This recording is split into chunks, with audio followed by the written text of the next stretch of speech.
안녕하세요. 미국 주식하는 임겐입니다. 오늘 미국장 한번 보겠습니다. 구독과 좋아요 부탁해요.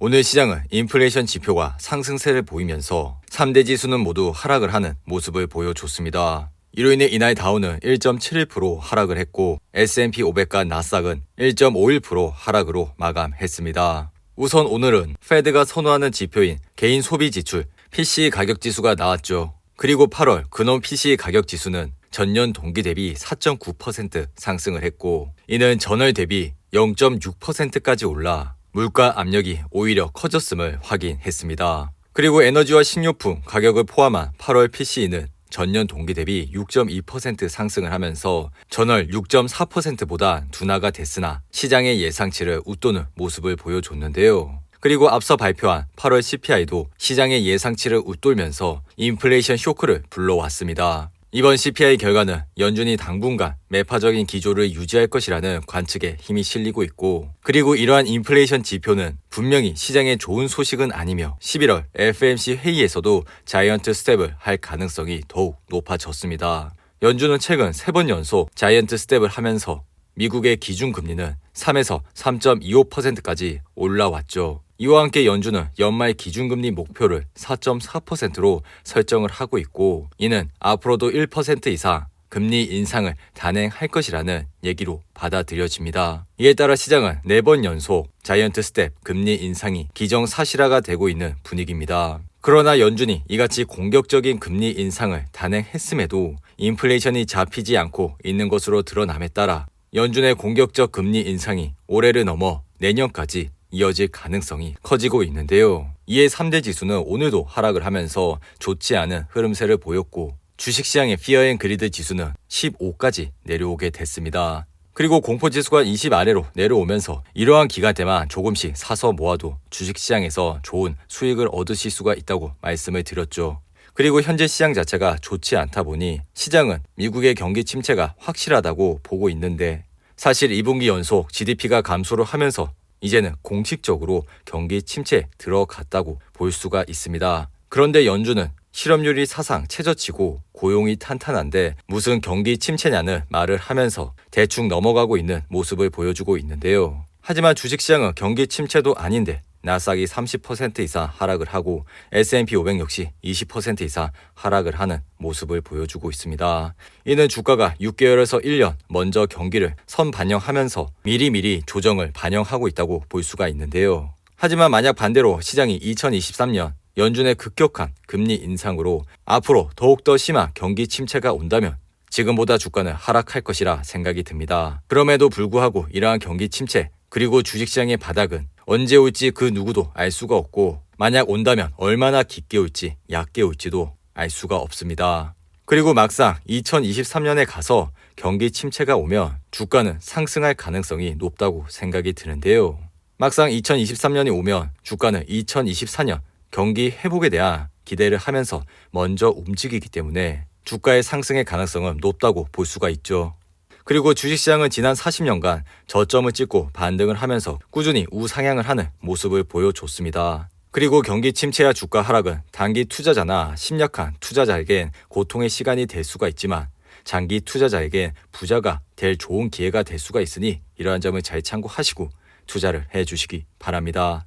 그리고 이날은 브레이너드 페드 부의장이 인플레이션 완화 필요성을 강조하면서 페드가 제약적 통화 정책을 조기에 전환하지 않기 위해 노력하고 있다고 밝혔습니다. 이로 인해 시장은 한동안 긴축이 지속될 것이라는 것을 재확인을 했고 긴축 기조의 무게가 실리면서 이날 미국 10년물 국채 금리는 3.829%까지 올라왔습니다. 더불어 통화 정책에 민감한 2년물 금리 역시 4.26%까지 상승을 했죠. 이로 인해 주요 기업들 역시 좋지 않은 흐름세를 보였죠. 애플은 이날 3% 이상 하락을 했고 테슬라는 1% 이상 하락을 했습니다. 애플의 차트를 보시며 이날 하락으로 아래 보이신 RSI는 28로 마감을 했는데요. 애플은 전날도 5% 가까이 하락을 하면서 현재 주가는 138불대까지 내려왔습니다. 애플은 최근 아이폰의 수요가 둔화되고 있고 달러 강세로 인해 애플의 순이익이 많이 떨어질 것이라는 우려가 나오면서 이렇게 주가는 급격하게 하락을 하고 있는데요. 이렇듯 항상 주가는 이렇게 올랐을 때 투자를 하시는 것보다 떨어졌을 때 분할로 관심을 가져주시라고 말씀을 드렸죠. 그리고 테슬라 역시 이날 1% 이상 하락을 하면서 아래 보이신 RSI는 37로 마감을 했습니다. 테슬라도 최근 좋지 않은 흐름세를 보이면서 주가는 현재 265불대에서 흐름을 이어가고 있죠. 그리고 테슬라는 오늘 장 마감 이후 AI 데이를 열고 인간형 로봇 옵티머스를 공개할 예정입니다. 옵티머스는 키가 173에 몸무게 68kg로 성인 남성과 비슷한 크기며 8개의 카메라가 탑재될 것이라 전망을 하고 있는데요. 다만 옵티머스가 어떤 기능을 얼마나 수행할지는 아직 정확히 알려진 바는 없고 더불어 제품 출시 일정 역시 알려지고 있지 않기 때문에 이러한 점을 잘 참고하시고 투자를 해주시기 바랍니다. 그리고 이날 WTI 가격은 1.83% 하락을 하면서 배럴당 79.74달러에 거래를 마쳤는데요. 이로 인해 옥시덴탈은 이날 1.06% 하락을 했고 아래 보이신 RSI는 43으로 마감을 했습니다. 옥시덴탈은 최근 58불을 찍고 지속적인 상승을 하면서 현재 주가는 61불선에서 흐름을 이어가고 있는데요. 더불어 최근 워렌 버핏의 버크셔 회수회가 옥시덴탈의 지분을 꾸준히 매입을 하는 모습을 보였고 버크셔는 주당 59.62달러로 옥시덴탈 보통주를 부여받을 수 있는 워런트도 가지고 있기 때문에 만약 옥시덴탈의 주가가 추락을 하게 된다면 버크셔 회사회가 워런트 행사에도 나설 것이라 생각이 드니 이러한 점을 잘 참고하시고 투자를 해주시기 바랍니다. 그리고 이날 스파이 ETF를 보시며 1.55% 하락을 하면서 아래 보이신 RSI는 28로 마감을 했는데요. 이로 인해 스파이는 지난 6월 16일 전저점이 363불 아래까지 내려오면서 현재 주가는 357불 선에서 흐름을 이어가고 있습니다. 이렇듯 시장의 변동성으로 인해 스파이와 V5와 같은 좋은 ETF도 많이 떨어지고 있는 모습을 보여주고 있는데요. 하지만 이러한 ETF는 역사적으로 이미 검증이 됐고 이러한 좋은 주식을 많이 떨어졌을 때 분할로 담아 가신다면 앞으로도 좋은 수익을 얻으실 수가 있다고 생각이 드니 이러한 점을 잘 참고하시고 투자를 해주시기 바랍니다. 그리고 이날 나이키는 공급망과 재고 과잉 우려로 순이익이 크게 악화되면서 이날은 12% 이상 하락을 했는데요. 이로 인해 나이키는 이날 거래량을 동반한 급락을 하면서 현재 주가는 82불대까지 내려왔습니다. 나이키가 이렇게 급락을 하면서 이러한 폭락을 기다렸다는 해피코코님도 계신데요. 하지만 개인적인 의견은 이렇게 거래량을 동반한 급락은 당분간 주가의 흐름세가 좋지가 않기 때문에 다음 분기 실적을 확인을 하시고 투자를 해주시면 좋을 것 같습니다.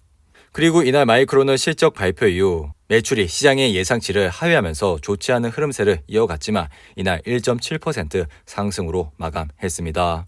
오늘도 8분이 넘는 긴 영상 끝까지 시청해 주셔서 감사하고요. 가시기 전에 구독과 좋아요 잊지 마시고 그럼 저는 다음 영상에서 찾아뵙겠습니다. 감사합니다.